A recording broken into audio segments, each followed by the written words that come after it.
Good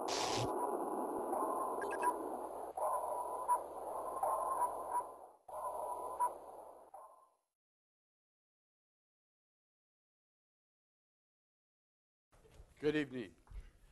One of the things I love about visiting indigenous cultures is it lets me step back in time and see how we all lived centuries ago.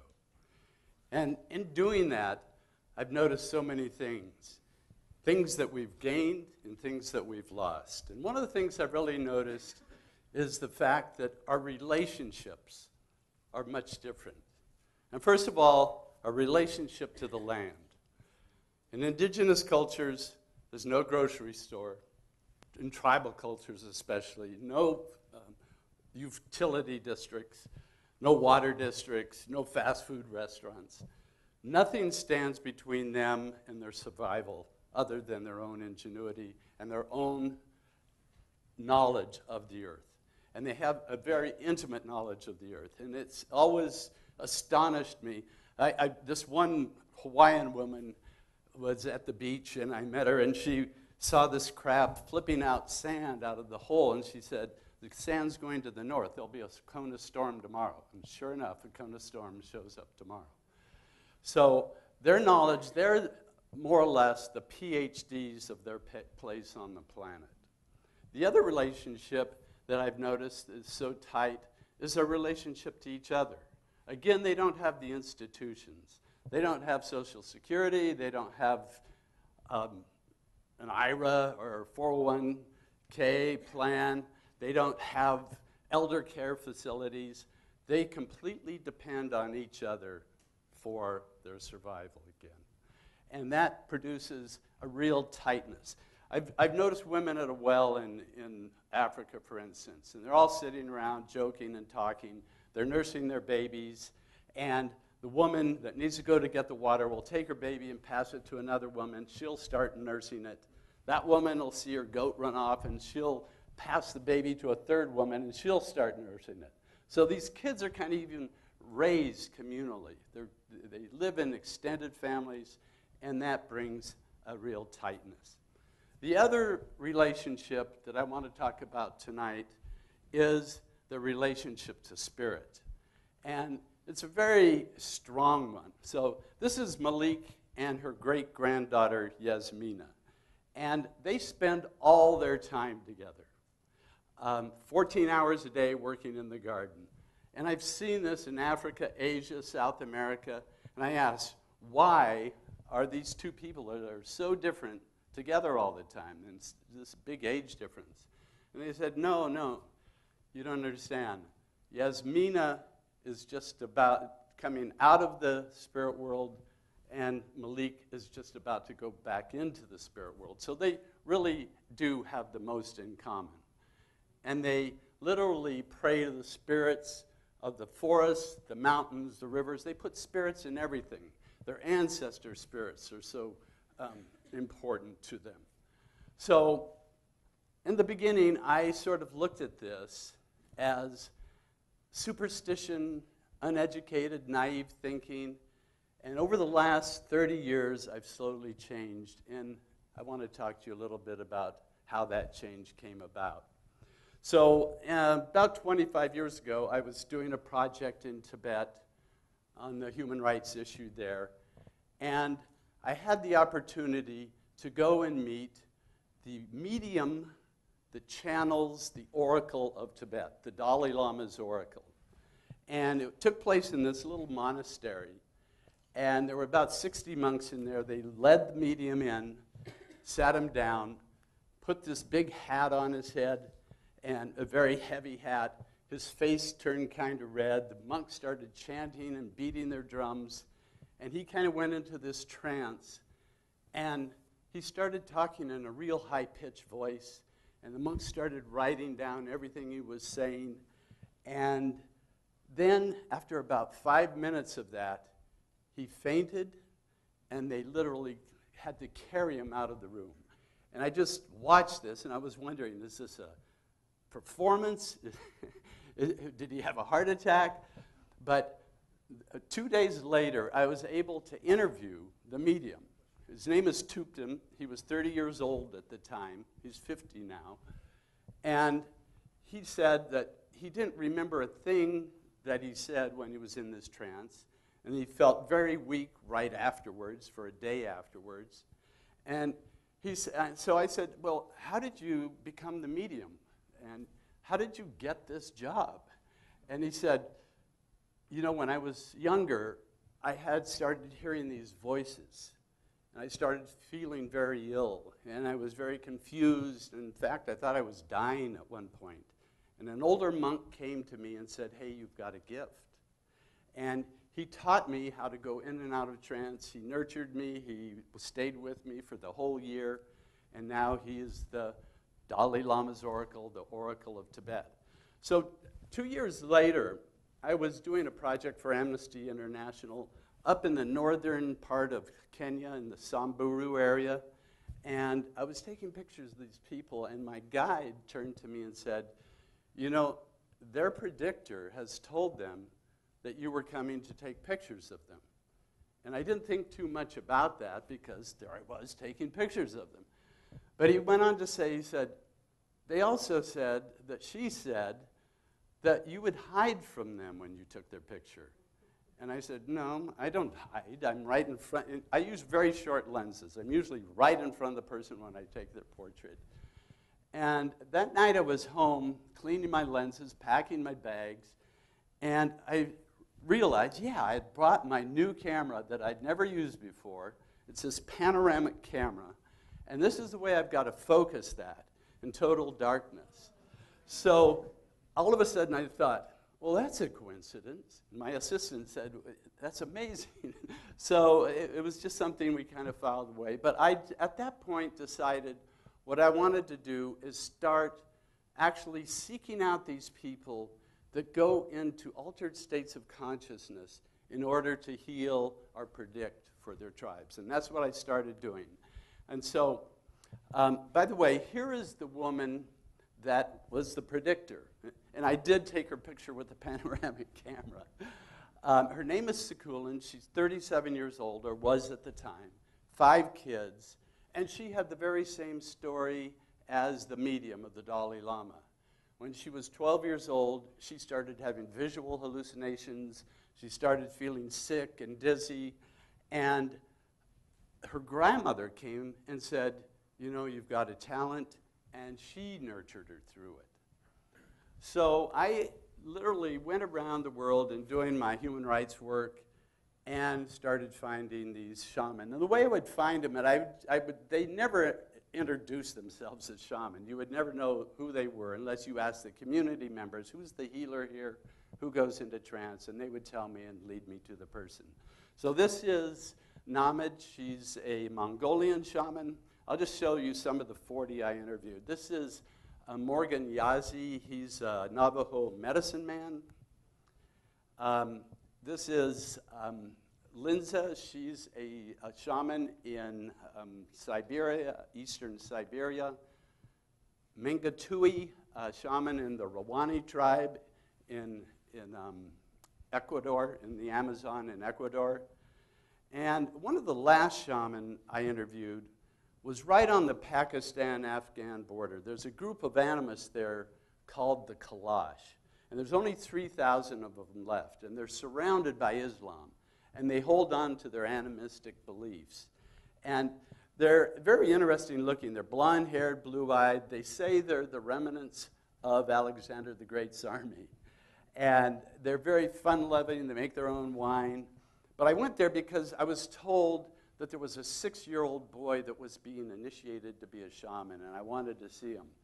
So, because everybody I had interviewed up to that point had been a shaman for years, so I wanted to find somebody in that process of initiation. So when I got there, I found, no, he wasn't 6 years old. He was a 60-year-old goat herder up in the mountains. So that's the shaman rumor mill.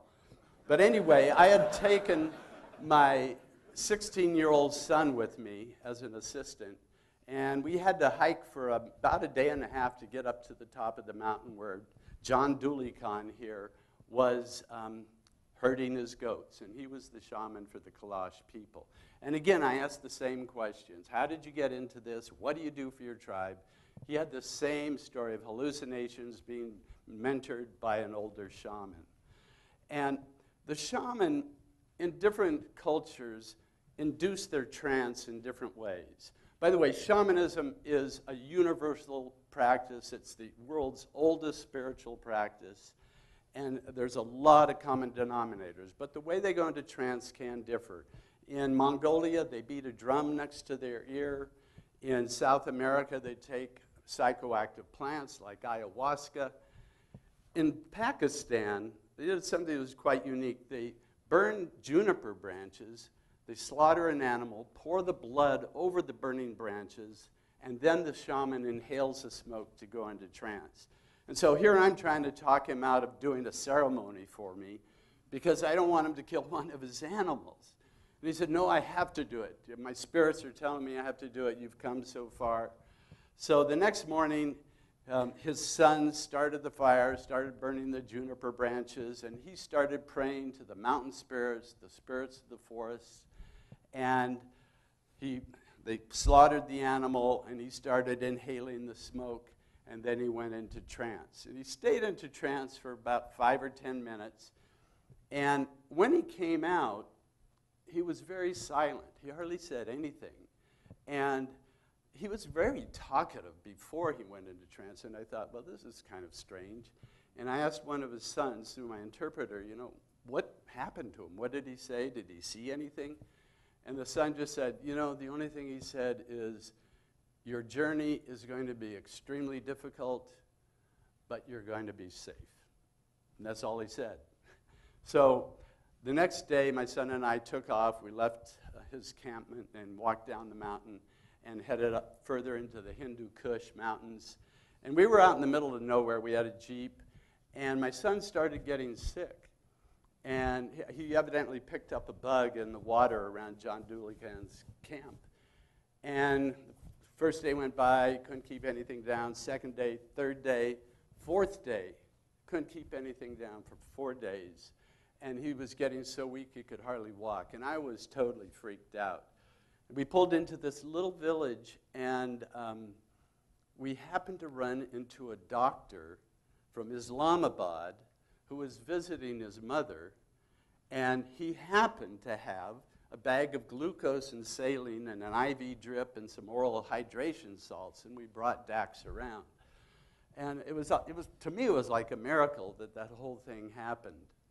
But, so I'll tell you a little bit about the shaman.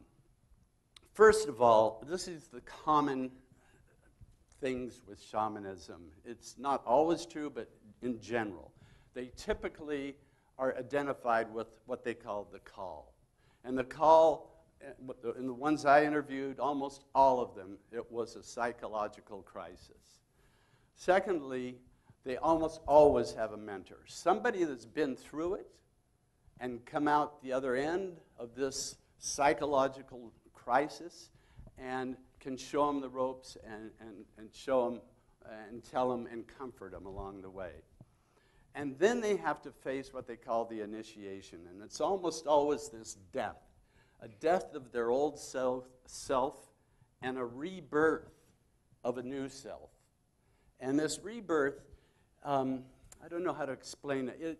It's like they take on much more of an elevated consciousness. They expand their consciousness. Their awareness of who they are expands.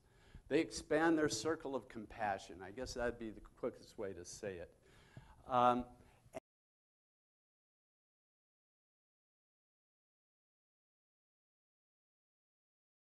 They take on much more of an elevated consciousness. They expand their consciousness. Their awareness of who they are expands.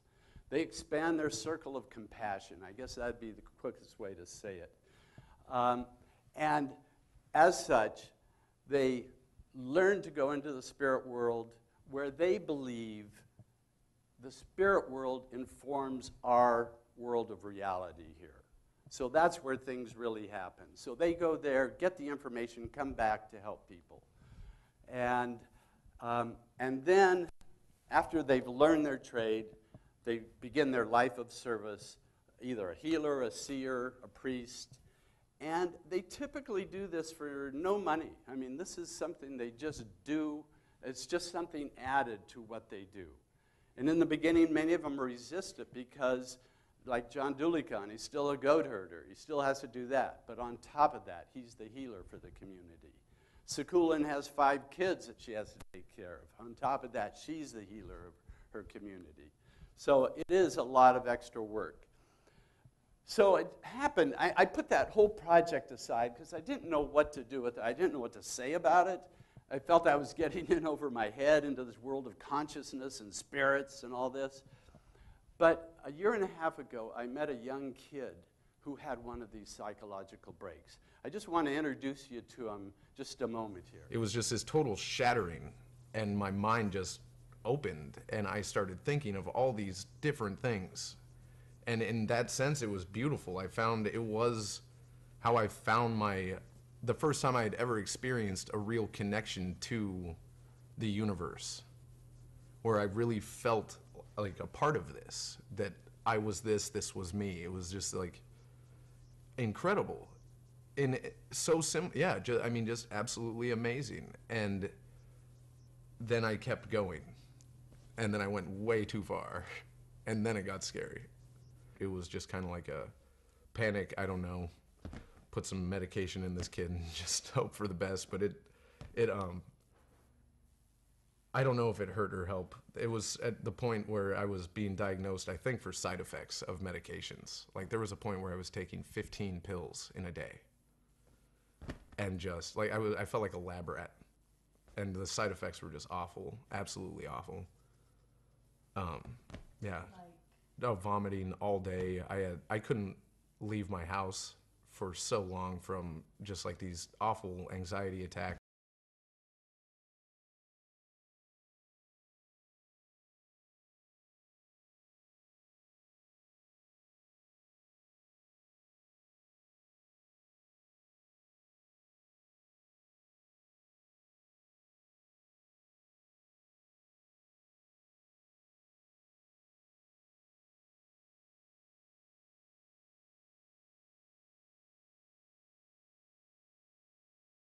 And like the thought of interacting with people would make me sick to my stomach. It was just so much. And I still don't know. I don't know what was a side effect and what was my mind.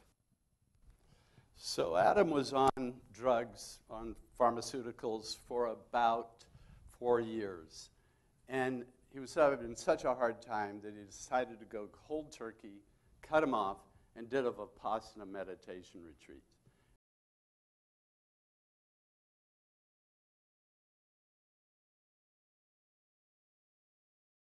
And for those of you who don't know what that is, they come in various forms, but this one was 10 days, silent meditation, 10 hours a day. It's very rigorous.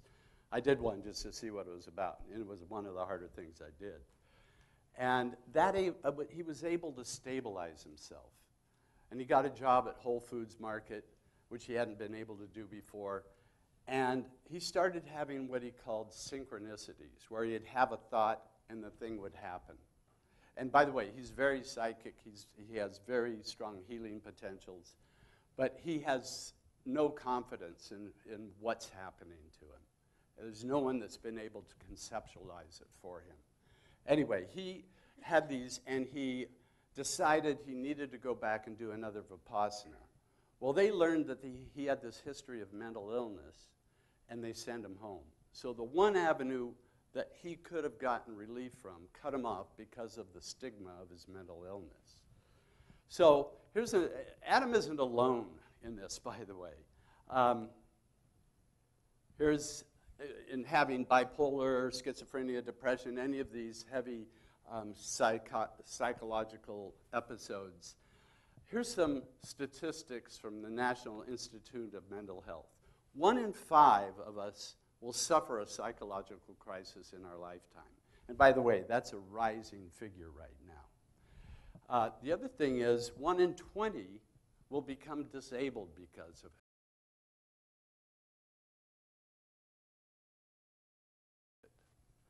And another interesting fact about this phenomena is 50% happens before the age of 14.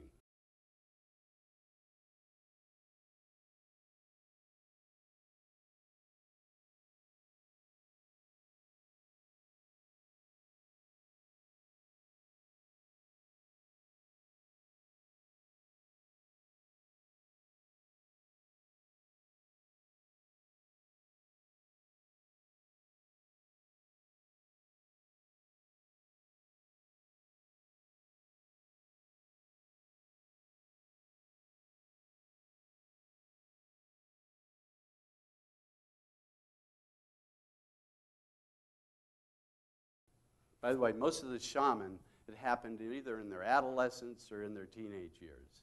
75% before the age of 24. So it's more or less a phenomena of young people.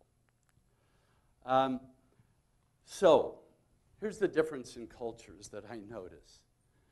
The shaman's advantage. One, they have a cultural context. The physiological crisis, although it's difficult, it's believed to be, they put it in a positive light. It's something the person's going to come out of and be stronger in the end and have more abilities in the end. The other thing that's a big advantage is it's not stigmatized. I mean, if you have the stamp of mental illness on your forehead or on your dossier or whatever, you're not going to get a job. It's not like having diabetes or even cancer. It's one of the most stigmatized things that can happen to the person in our culture. And especially if some kid is having these visions and he's not knowing what's happening to him, and the doctor comes and says, you're broken and you are this, you can imagine how that adds to the problem. So the other thing they have an advantage of, they have a mentor. They have somebody that's been through this process that can take and hold their hand and say, listen, I know what this is all about, and this is how you manage it. And the third thing that's a huge advantage is they have a community that buys into what they've gone through. And not only that, they have an outlet for their talents. And many of these people have specific talents that the normal person doesn't have.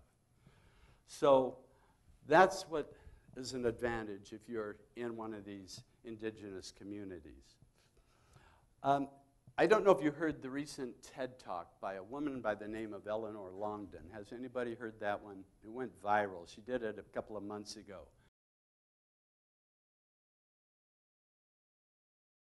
This is a young woman. When she went to college, she started hearing voices. And she said, my nightmare began when I told my roommate I was hearing voices. The roommate said, you better see a doctor. So she went and saw the doctor. The doctor said, you better see a psychiatrist. She went to see the psychiatrist. The psychiatrist gave her the label, schizophrenia, put her on medications. By the way, these medications suppress the symptoms. They don't get at the root problem. And she said, from that point on, she just spiraled down. You ought to listen to her video on how she brought herself out of that.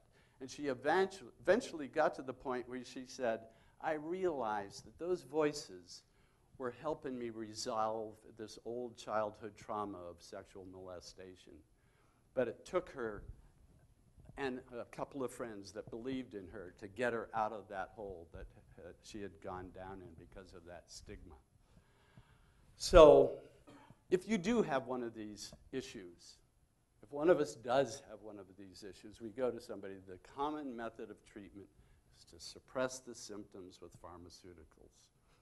So with Adam, we've been following him on, and so I've been posting this on our blog over the last year and a half, how he's doing and what's going on. By the way, he's homeless now, like so many end up.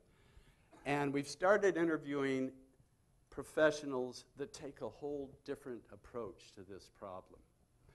And in fact, some of the psychiatrists, psychologists we've interviewed, and we're posting them as well, like to label many of these instances, not all of them, but many of them, as spiritual emergencies. And they believe, just like I do now, if you hold these people, if you don't stigmatize them, if you don't scare them with a label and tell them they're broken, and if you give them a place of support, that the psyche itself is self-healing. It will take them and it will eventually work out whatever is going on with them, and they'll typically come out at a higher level of awareness and consciousness that they went into the problem in the first place. There are many people that believe, that we've interviewed, cultural historians, cultural anthropologists, that believe that our species right now is in crisis. You look at the environment, you look at the economic system, you look at what's happening with our continual wars, and we're being asked to raise our consciousness to a whole different level. And so I just want to end with this statement from one of our most famous scientists, and I love this statement. He says, or this quote, "We human beings tend to experience ourselves as something separate from the whole we call the universe." This is actually an optical delusion of our consciousness. It's like a prison for us. Our task is to free ourselves from this prison by widening our circle of compassion to embrace all living creatures and the whole of nature in its beauty. This striving for such an achievement is a path to our liberation and the only true foundation of our inner peace and security. That was Albert Einstein. So thank you very much.